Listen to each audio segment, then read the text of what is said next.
Hey, welcome back. You're watching the Liquid Lunch pregame show. I'm John Tobacco. Not much of a show today. We're not trying to be that entertaining. We're trying to keep you up to speed on all the things that are happening.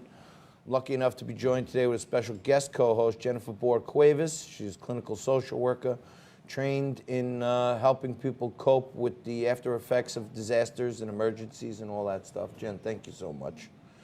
And joining us today, a world-renowned, certainly nationally known public interest attorney and professor at George Washington University Law School, John Banzhaf, joins us now. And John, I know you're an MIT educated inventor and you research all kinds of things, but you're a lifesaver for us today because we're trying to give people all the information they need to know to help their fellow man, and I know your head is loaded up with this stuff. So what do people need to know?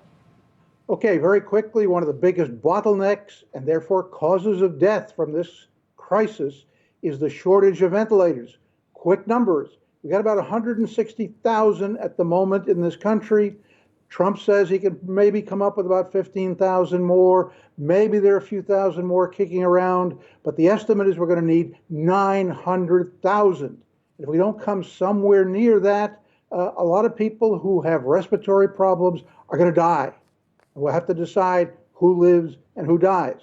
What I've suggested is that there are millions of people out there who have what are called CPAP machines. They use them at night. It helps them deal with snoring and sleep apnea, which basically means they wake up occasionally and have to have problems going to sleep.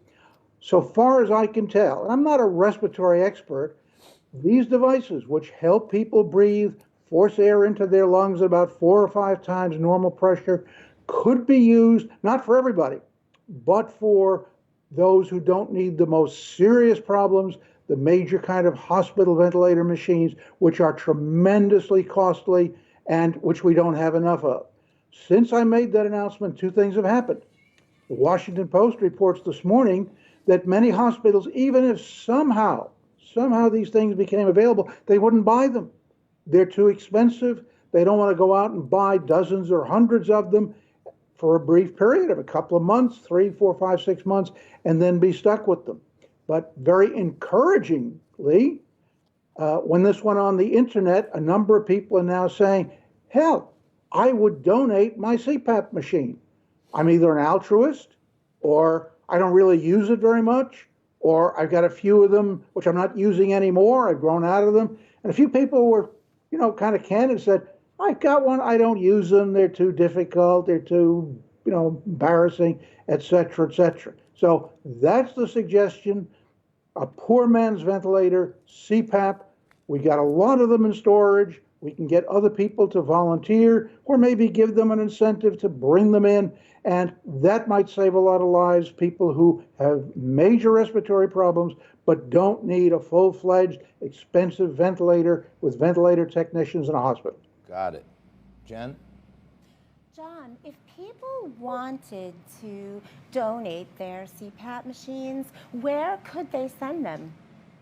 Well, I think in the long run, the best thing would be for somebody to set up the system.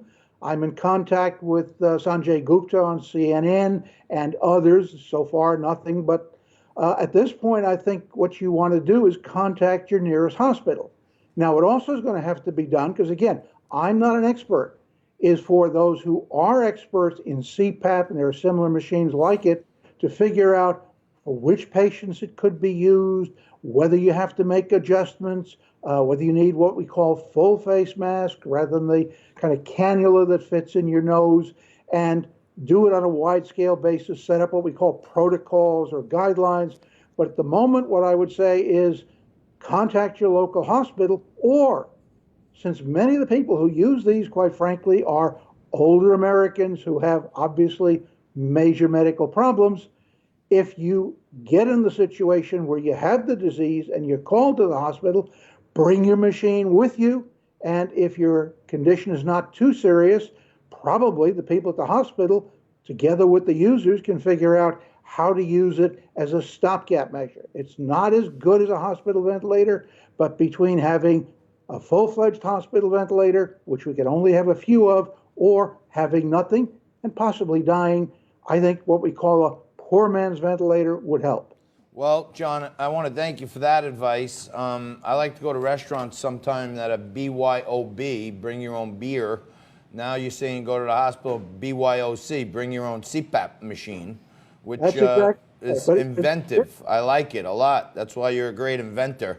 In our final 2 minutes here, I just want to ask you, I know you've written about the government tracking cell phones to enforce quarantines.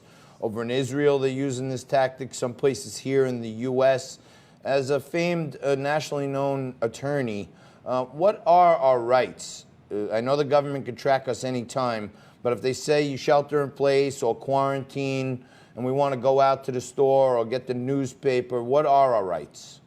Well, here's the problem. The government can impose quarantines. It is imposing both mandatory and so-called voluntary, but they're not enforcing them. And day after day, we're reading about people who are violating them. The government has the right to do it. The problem is how? Do we send healthcare workers to go knocking on doors 2 or 3 times a day? Obviously not. Do we lock people in rooms? Obviously not. But we use so-called tracking bracelets to keep track of illegal immigrants, make sure they show up at their hearings. I think saving people's lives, making sure they don't go out and infect others is at least as important.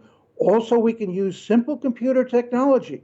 You can program a computer to call a guy at his home or on his cell phone, say 2 or 3 times a day. Say, Mr. Smith, I want you to repeat the following 5 words in the order I give them to you. And the computer can tell, believe it or not, whether it's the person who's quarantined or somebody faking it. So we can enforce the quarantines.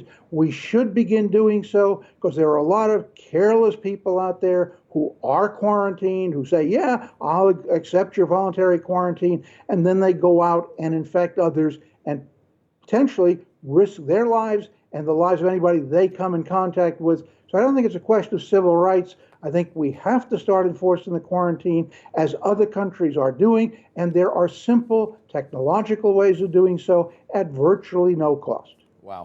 All right. Well, John, I want to thank you so much for joining us. Really appreciate it. Your insights are really important for us to get out to our audience.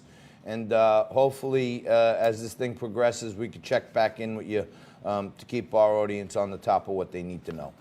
You got it. All right, that's John Banzaf, nationally known public interest attorney, professor at George Washington University Law School. And he's the best of the best. If you want to go out and you don't want the government to track you, leave your phone at home. That's basically what I heard.